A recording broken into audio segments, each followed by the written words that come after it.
गाउँ गाउँबाट उठ, बस्ती बस्तीबाट उठ, यो देशको मुहार फेर्नलाई उठ। औजार हुनेहरू औजार लिएर उठ, बाजा बजाउन जान्नेहरू बाजा लिएर उठ, अनि कलम हुनेहरू कलम लिएर उठ्नुपर्छ। अनि साथमा केही नहुनेहरू परिवर्तनको आवाज लिएर अब हामी ठाउँ ठाउँदेखि उठ्नुपर्छ, केवल परिवर्तनको खातिर।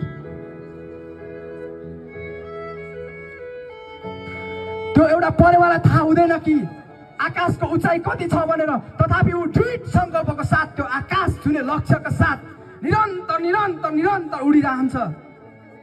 त्यो परेवा हामी जेनजी अनि 3 करोड नेपाली हौँ भने त्यो आकाश ती रगत र बलिदानले मागेको परिवर्तन अनि तपाईँ हामीले खोजेको परिवर्तन हो।